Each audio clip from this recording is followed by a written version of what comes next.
coming through along the main line on the old main road to Cone.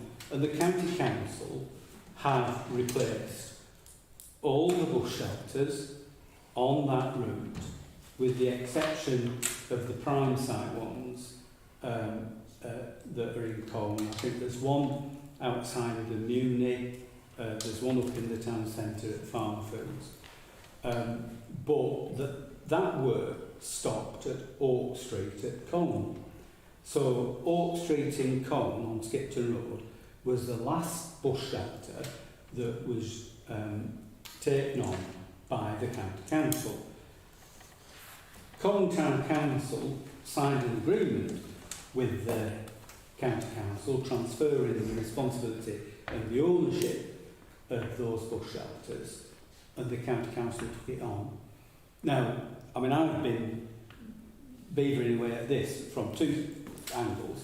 First of all, the prime site shelters, which we are told the County Council are going to take over, but we never ever get any closer to that actual taking over. You know, it's sometime in the far distant future. Such a simple job, you know, signature on a piece of paper. Why can't it happen? And why couldn't that be done?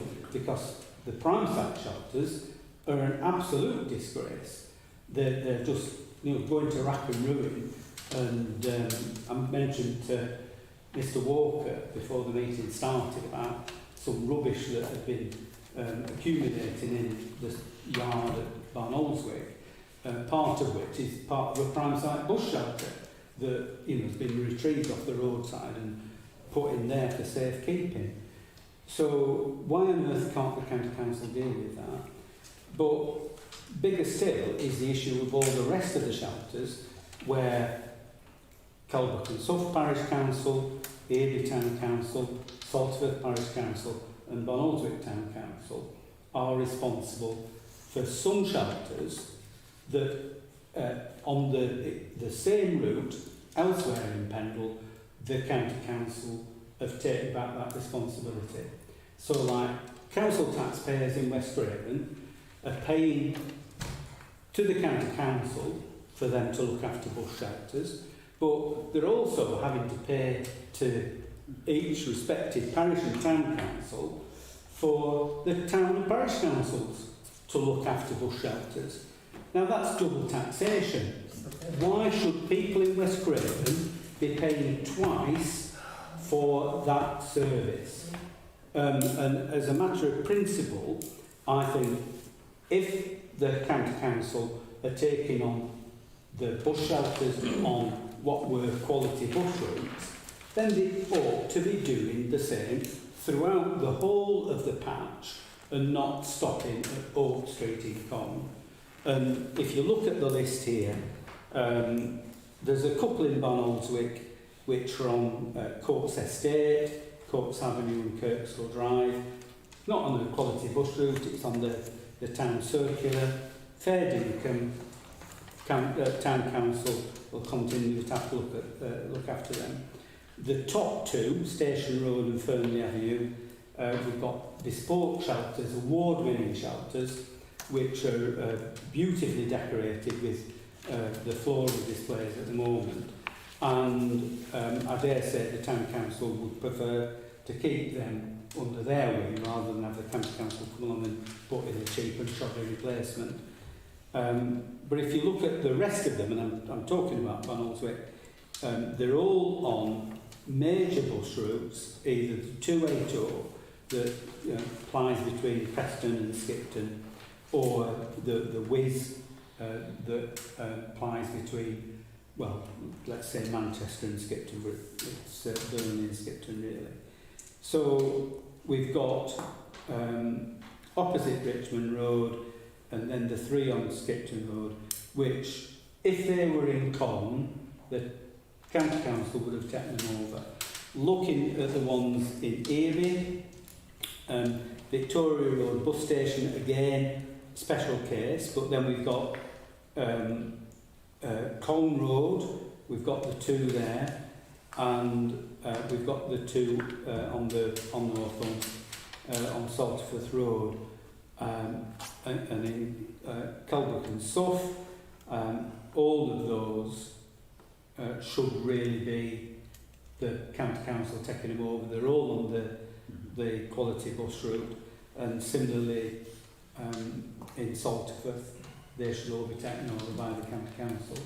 So I don't think we should let go of this. I think we should press the county council to accept that there needs to be some equity. Talk about levelling up.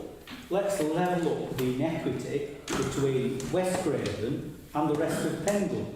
Why are the county council providing and looking after the bus stops in Nelson and Colne, and when it gets to Fallen Ridge, well, forget it, folks, you're on your own.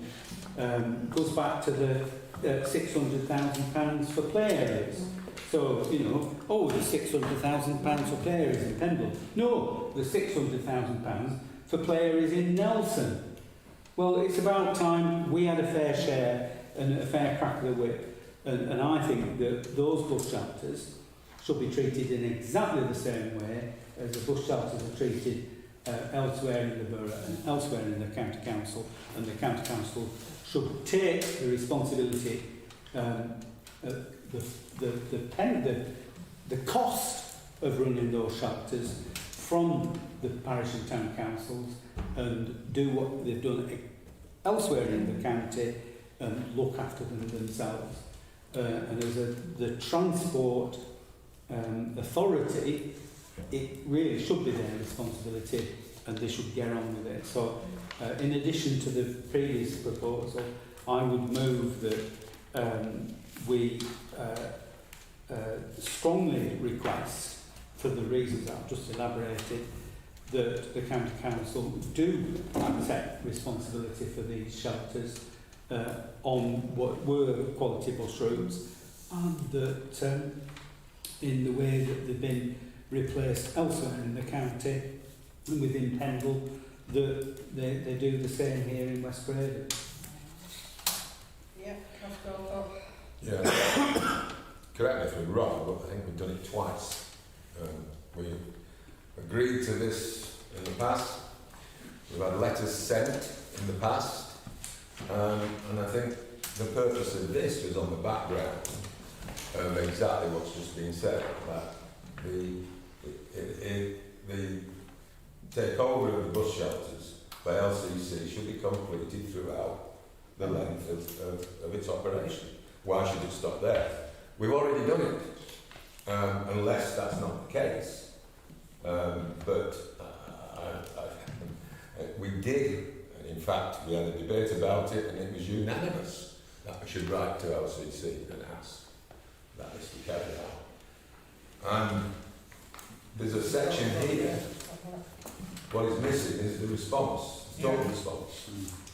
It'd be interesting to see the actual letter itself that Pendle Borough has received, because this is what, in essence, it's saying that, I'm sorry, I'm not going to do that. In a wrapped up nice sort of way. I would like to see exactly what we asked them. We've covered this once before, in fact we've covered it twice before, in recent times. When it first occurred, I remember Councillor Whip raising it then, at the time that they were going to take over, and then all of a sudden they stopped short of West Craven. And we discussed it in this committee. So, that was the instruction that went out. Yeah. It'd be interesting to see the actual response back. And then from there, you know, we reiterate why stop there. Have we got the actual letter that came back from LCC? No, but sorry for now. No. Can we see if we've got it, and then let's circulate it to members? Chairman, it's in black and white in front of us.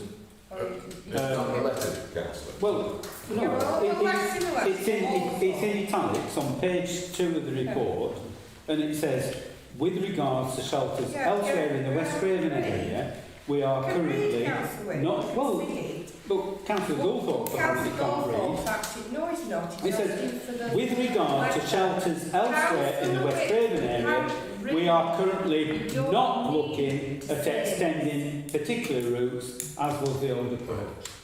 I think, if I can mention, Yeah. because we're just going around in circles, circles on absolutely. subjects which have been covered elsewhere, which Councillor Wick fully knows. Having said that, we did ask to write to LCC for a response on why they hadn't carried on, and asking them to accept responsibility to do that. I'd like to see the response from LCC and who it came from. That's all. And I think we need that response to understand it. But it doesn't stop us continuing to raise this issue. That's been going on for 3 years, 4 years. And see if we can get a movement. But I'd certainly like to see where it came from at LCC. Yeah, well, we can let you have a copy of Thank that. you. Well, Okay, and Chairman, I propose that we're going to write again to LCC to answer the questions that we were asking. And also circulate the letter. Yeah. Okay. Chairman, just one further point. Councillor Maskell referred to maintenance purportedly by Pendle Council, and the paragraph 7 of the report refers to the Town Council, Glenormand Town Council, did have an agreement, but this was cancelled in 2021 by mutual agreement. The Town Council cancelled that agreement because they did not see the work taking place, and I know I've signed a cheque today to Mick Heaton, who is the local window cleaner who does go around and clean the shelters, and I've seen him doing it. But if you're waiting for Pendle to do it, I think, you know, you'll be waiting a long time. I think you're probably right. That's why I asked if we can actually get some clarity about whether we're even paying for it, what we're supposed to be paying for. We're more than happy to source other ways of doing it. We just think we're already paying for it. Yeah, I mean, it was £150 when it first came into being. Was that per shelter? I can't remember. No, I mean, okay. it was some time ago. Right. But it certainly We'll clearly find there's out. a lot of discussion about the quality of that work being done, Yeah. particularly in Pendle and so at the time, and they said they could do it better themselves. So. Okay. Alright then, let's move on. Item 10, provision of dog waste bins and substation sites. Have you anything to add on this? Just for information, yeah, Councillor Wick. Chairman, I raised this at the last meeting, and several meetings ago we did resolve to request a report regarding the emptying of litter and dog waste bins. I don't know why this report has been suppressed, but we've never had it. This last week, further reports again from Salterford about the non-emptying of bins, which I know Mr Walker is aware of because I just get copied in on the emails that are aimed at him. So I think, Chairman, that we have previously resolved to request that we had a report about the emptying. I think that we should insist on getting that. Clearly, bins are being missed, and I fully accept that, you know, people have holidays, you get different staffing and shortages of this and shortages of that. But, you know, there's no shortage of, I won't say shit, asterisk T, and it needs dealing with. Okay. So, you know, I've no idea why these bins aren't being emptied, despite the fact that we've highlighted it, I've highlighted it, parish councillors in Salterford have highlighted it on numerous occasions. It's just unbelievable. Is it possible, Mr Walker, that we can have a report back next time on the schedule Sorry, Chair, I thought I responded on this at the last meeting verbally. I talked about the turnover of staff shortage of drivers and the locations of these and the local knowledge, weren't we? And to recruit from further afield. And that situation still is ongoing. And I thought I'd responded. Chairman, nevertheless, there are operatives drive past these bins that don't get emptied on a weekly basis, and I would just like a report written down saying this is what should happen, and if that isn't happening, why isn't it happening? And why is it that, you know, Salterford seems to bear the brunt of this fiasco? So I can deliver the schedule, Chair. It's not- Yeah, right, fine, thank you. Okay, item 11, Dr. Sorry, just one last point on that. Just to note that 2 of those bins, I can confirm, have been replaced. The one about the removal of the dog bin outside number 6 on Cobb Lane, I understand that had been removed, but I don't know that we weren't offered a relocation of that, because there is the need. Maybe that wasn't the right location, and I don't think there's necessarily a problem with that, because and the other bin that's mentioned here, the one at the Cornwall Junction, is that close to it, it doesn't really make that much difference.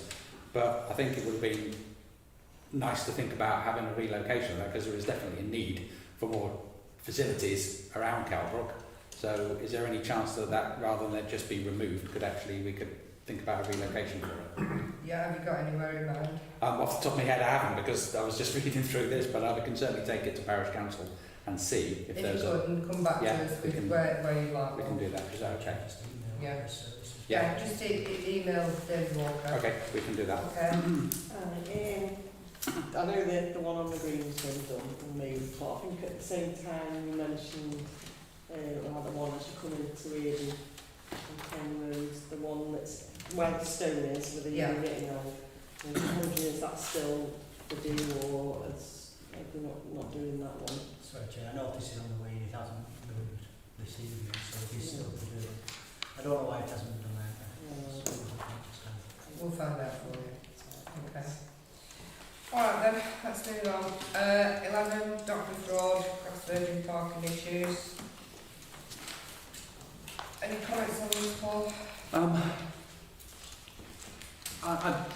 I struggled with this to start with, because I'm thinking if Together Housing had reported that the grass verge is too steep to cut safely, I'm trying to think, has it ever been done before, and has it suddenly become too steep to cut safely, or was it always too steep, or are they... It's become steep. It's become steeper, yeah, we have landslips or something that we've missed somewhere in Kelbrook. It seems a little bit odd to me that it has become uncuttable for some reason. I'm not entirely sure I buy that, really. And I just think that that's, again, another reason for not doing stuff. And it seems another excuse just to avoid doing what... I'm sure it's been done before. I can't imagine that that's never been cut before, and why all of a sudden is it now not safe to do that? And I guess that's really the only thing to come back on there. I mean, there's obviously they've identified works that needs doing. Yes, that's all fine and true. It is right, but basically it's the why is it now not safe to work when clearly it has been in the past? Miss Walker, do we have an update on this one? The only update I have is on the environmental officer has started working 3 days a week, so he will be inspecting the site tomorrow to look at the trees. So we'll report that to the next meeting. Will he be able to look at the steepness of the ground as well? Because it does appear to be that's a problem, which... Okay, so we'll wait for him to come back next time. Councillor. Yes, Chairman. When I brought this to committee, there were various aspects which included assertions that previous planning approvals hadn't been completed as required, and the final sentence says that the planning manager will provide an update on the planning issues prior to the meeting. I've not seen anything, I might have missed it. So that aspect of this We don't is know. still in abeyance, isn't it? It is, yeah. We'll find out. And that, okay, item 12, North West Ambulance Response Team. You've got an email to you, all the response teams, I think John's printed out copies, bigger copies, because I know I can print stuff big enough to see. It was too small. Councillor Wick. Well, Chairman, I mean, they very kindly chalked the donkey with an array of figures, but unfortunately they haven't provided the analysis which we had previously. So we were able to see at a glance with the last report that we had that, you know, West Craven, as we had thought, was in a poor situation in terms of the ambulance response times. And I end up trying to compare the C1 response times, and previously, of course, we did have an explanation what these were all about. But if you look at the C1 response times for our postcode, West Craven, it's effectively it's 2 seconds short of 16 minutes. Now, if you look at BB8, which is Colne area, it's 9 minutes and 44 seconds. So the response time in West Craven is 60% worse than the immediately closest area in Pendle. And if you look at Blackburn with Darwin, it's 7 minutes and a second. And C1 is the most acute response, its highest response that there should be. So 7 minutes in Blackburn with Darwin, 16 minutes in West Craven. And again, if you look down Blackpool, 6 minutes. So it's taking 10 on average, and these are mean response times, on average it's taking 10 minutes more for the ambulances to get to people in equivalent need. If we look at Chorley and South Ribble, 8 minutes, 56 seconds. So, you know, we really are the poor relation. And I think that the monitoring isn't showing any improvement in the position. I think it would be helpful if we had an analysis which showed performance in our local area compared with the regional average, compared with the averages for each of the other, these are CCG areas.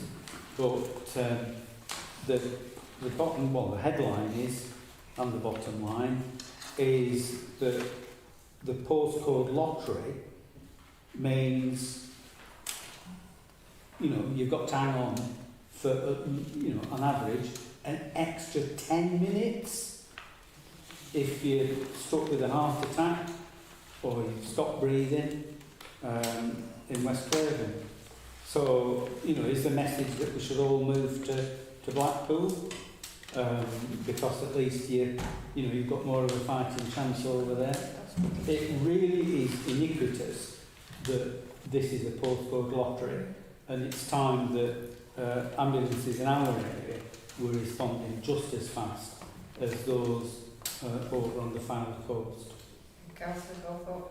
I think if you check, Councillor was correct, of course, but if you check the email that came out with it, there is some explanation from Joanne at the beginning of what C1, C2 is, but not as good as we've had in the past that they've provided. And yes, I suppose the argument about Blackpool is they only got one way. But Blackburn and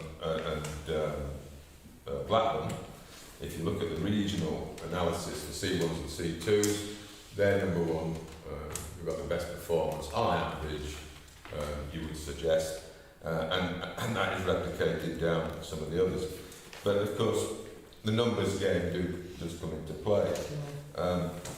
Chorley and South Ribble, about fourth in the league table, if you could put it that way. That's probably a wrong way to describe it. East Lancs is fifth, but of course, East Lancs is quite a big place. Files and Weir is sixth, and the worst place to be is unfortunately is West Craven within East Lancs, or even worse than that, it could be in West Lancs. But there we go. There isn't enough detail around these. I spent a bit of time when I got them. I think it's also interesting to note the disclosure this week. The volunteer St John's Ambulance contract being agreed, who will be taking, combining with the National Health Service on ambulances, with a combination. We've got a 3-year contract. So, nevertheless, if you're going to have an heart attack, don't have it in West Craven. And I think that the lack of information on a regular basis is worrying. I passed the last set of stats out around colleagues in Preston, in LCC. If it's okay with this committee, I will certainly make other people aware of the performance levels elsewhere, because there are some issues across the rural areas as well. But it ain't right. We cannot have C1s and C2s at this sort of level. If you go down to some of the C3s and C4s, some are described differently, but there are some horrendous times there now. How difficult that is. It might be an elderly person on their own, waiting a heck of a long time. So, totally and utterly agree with the comments that have been made by Councillor David Witt, and we've met them before, but this is something I think we should. So we need to go back to them and ask them for yeah, we've got to have some detail for our patch. Yeah.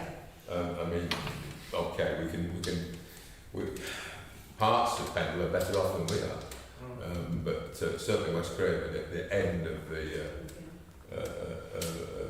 far eastern part of LCC county does have problems, and there's been some interesting information about in the press today about the St John's ambulance involvement, who some are going to be paid, some are going to be volunteers, trying to put some support back into the critical areas. So we'll have to see, but yeah, I mean it is not hard, and it's worrying. Okay, Paul? I pretty much agree with what's been said already, and quite clearly West Craven is at the very wrong end of these figures, with specifically with regard to C1, and it is disappointing when you look. There's plenty of other rural areas that are on here that are getting a quicker response. The other half of this type of data, this analysis that's missing for me, is also the time it takes to return the casualty to the A&E. So there's obviously that bit, and how long people are then waiting and struggling to get from, because especially if you've got emergencies like C1, it's bad enough it takes them 15 minutes to get to us, but then they've got to get all the way back to A&E. And I think it'd be really interesting to get some stats on how people are transferred back into the system once they've been collected by an ambulance after their 15 minutes wait. And also bearing in mind with that, of course, is that a certain number of our emergencies get taken to Airedale, go into Yorkshire. So I think there is a complication with the figures that we probably need to know a little bit more about, and whether or not any of our C1s and C2s are picked up by Yorkshire Ambulance that end up going back to Airedale as well. So I think there's on the face of it, these figures tell us a bit of a story, well, quite a lot of a story. It doesn't look desperately good, but I think there are a number of other things that we need to be able to look at to be able to have a much fuller picture as to what happens to those patients once they've been picked up. Where do they end up going? Because is it Airedale, is it here, or in some cases it'll be Bradford if it's an emergency stroke, for example. Yeah. So this starts a discussion or continues one which we're not happy with, but I do think there's more that we need to get, and it's not only from North West Ambulance as well, there's other sources of information we need to be getting data from. Okay, so we should write something else then, please. Yeah, Councillor. Chairman, just picking up on what Paul said there. When we first started discussing these figures, it was following an incident where I had to have an emergency ambulance, and it's going back 10 years or so, and it followed a conversation in the ambulance with West Yorkshire Ambulance Service, because they actually picked me up, and we had a long period when we scrutinised the figures, and former colleague Ken Hartley assiduously dug into the detail and challenged the ambulance service. My recollection at the time is that the figures are comprehensive in terms of the postcode area, so they're picking up all the casualties and whether they are attended by North West Ambulance Service or West Yorkshire Ambulance Service, Yorkshire Ambulance Service. It's immaterial. They're covered in the figures. But I think a key thing, and Paul started by saying, you know, it's a time that you then get to accident emergency. But the critical period is how soon the casualty gets treatment, and as soon as the ambulance arrives, there's a paramedic there providing treatment. And I mean, it's decades and decades and decades ago since the ambulance service only operated on a scoop 'em up basis, and you know, treatment begins at the point that the ambulance gets there, or perhaps the first responder gets there. But we've had too many anecdote stories from community first responders who have been held, you know, literally been left to look after a casualty for inordinate length of time before the professionals have turned up. And I certainly wouldn't like to be in that situation. So, you know, we've got raw facts and figures here, and it clearly shows that the situation is not improving, and we really need to try and get the authorities, the powers that be, to address those issues. And if we can get further detail, fair enough, but there's something fundamentally wrong. Okay. Mr. Chairman, just following what Luke just said, some of these cases further down, length of time that they're waiting could well end up being, you know, as a C3 can become a C2, and so on. And there have been instances where elderly people have been left for an unacceptable, totally unacceptable length of time. One of the bigger issues overall in this is that there is no overriding system that, interestingly, the ambulance, they don't know what the details are of that patient on their system. And there isn't a way at the moment, hopefully it will change, by, if you go to Yorkshire, and I've had the privilege of being in Airedale, an emergency, and I got there, driven there, I was driven at Christmas Eve, and sorted out. But when you come back over here, nothing comes back with it in terms of the treatment that took place. So you've got to be of a certain, able to communicate, and the same vice versa. And the bigger problem is the time that these ambulances are being snarled up at hospitals because they can't unload. They're still treating people on these ambulances. So it is fundamental. I think this is one of the biggest issues that this area has got, personally. We've got an ageing population. In Coates particularly, has got a lot of older people in it. And there's a lot of people in the ward that are worried. And there's a second issue which we won't go into about being able to get to see GPs and all that. But, it is something that this, we should man the barricades on. Okay. Just in regards to data sharing between between East Lancs and West Yorkshire. During my tenure as Governor at Airedale, it was something on the agenda. It was something that they were promising to do. I wonder if Jennifer could share any updates they have since. I can't have any updates yet. Right, yeah. But I will make a note and Yeah. mention it up. Yeah, there's some governors mention it every single meeting, isn't there? But yeah, it is a key thing for the NHS. I We think keep on at it. we just. I mean, Madam Chairman, as far as ambulance response goes as well, I mean, like I said, we had a 5-car incident down Gisborne Road maybe 4 weeks ago, and the ambulance took longer to get there than what the other services did. Now, I can't grumble. I did have good service, 2019 with the ambulance service, but it's when you get to the hospital, you're waiting there to be transferred over. That is where a lot of your problems are lying. Yeah. It's transferring from ambulance into the hospital. But as I've said, I will make a note to fetch this soon. Okay, thank you. Okay, item 13, outstanding items. Traffic issues, Skipton Road. Have any updates on this one? Sorry, Chair, I think the most of those Joanne seems to be chasing. Just Road. Right, I'm trying to arrange a site visit, but I've not had a response on that.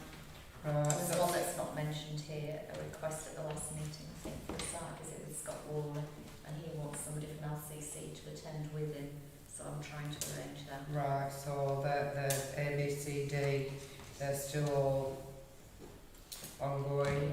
What about E, open space? I'm still awaiting some information from legal, so Chair. Right, okay. And F, Northorn, have we? Not had a response Not back yet. yet. Well, can we write to them again then, please? Yeah, can I remind them? Yeah. And find out why they're not responding to us. Probably on a slow. I think you could probably combine a bit of together, can't you? Send them a weekly list. Yeah. Okay.